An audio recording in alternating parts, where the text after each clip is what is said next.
Mmh. Laurine, si tu avais un dernier conseil sur peut-être quelque chose dont on n'a pas parlé, qu'on aurait dû, etc., à donner aux personnes qui nous écoutent, ce serait quoi? Hem, Arrêtez de dire que ça ne marche pas, que vous n'en êtes pas capable. Multipliez juste les actions et voyez ce qui fonctionne. C'est-à-dire que c'est à la fois horrible de dire ça parce que les gens se disent, «Bah, ouais, mais du coup, la responsabilité, elle est remise sur qui?» Bah, elle est remise absolument sur vous, c'est normal. Responsabilisation juste de l'entrepreneur ou de l'entrepreneuse qui a son business. Hem, je passe ma vie à avoir des échecs que vous ne voyez pas. Toutes les semaines, j'en ai en permanence. Je les partage pas forcément puisqu'en fait, j'ai pas le temps. Je mets tellement de choses en place et je regarde tellement les datas qui en découlent que si je devais vous faire à chaque fois un épisode de podcast, il durait 4h30. Donc, et je pense que c'est pareil pour vous ici Ouais. et pour tous les entrepreneurs qui ont des résultats que vous n'avez pas. La seule différence qu'ils ont avec vous, c'est pas leur expertise, puisque l'expertise, tu passes une semaine sur YouTube où tu achètes des formations et tu te formes et tu te fais accompagner. C'est pas le problème. T'as un cerveau qui a plus de 70 de QI, t'es capable d'absorber, c'est pas le souci. Juste, vraiment, la multiplication d'actions, c'est ce qui va vous permettre d'aller chercher plus de résultats. Il n'y a pas de secret.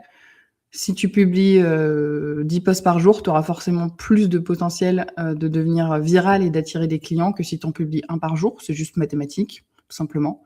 Euh, Si tu sors des offres et que tu testes plein de formats, plein de choses, tu auras plus de potentiel de savoir ce qui te plaît pas et comment avoir un business au service de ta vie et pas l'inverse.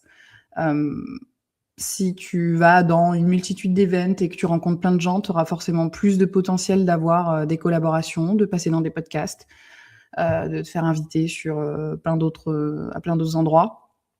C'est mathématique.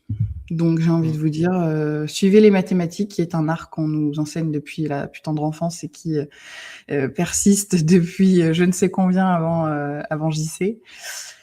Euh, et faites les choses, faites même si vous pensez que c'est pas le bon, justement faites-le si vous pensez que c'est pas la bonne chose, au moins vous en aurez le cœur net. Faites-le si ça vous emmerde, faites-le si vous êtes fatigué, si voilà, je suis pas dans la hustle culture non plus de toujours vouloir faire plus. Je vous dis juste que aujourd'hui vous pouvez multiplier les actions avec des choses assez basiques et vous le faites pas.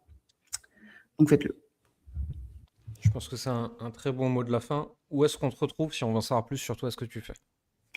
Laurine Bémer sur LinkedIn ou la meuf en rouge sur Instagram, peu importe, je suis plus réactive sur Instagram sur les DM, donc si jamais il y a des petites questions, ce sera sur Instagram.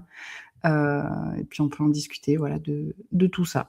Moi, je suis très ouverte, je réponds aux DM, etc. Donc, et c'est moi qui réponds.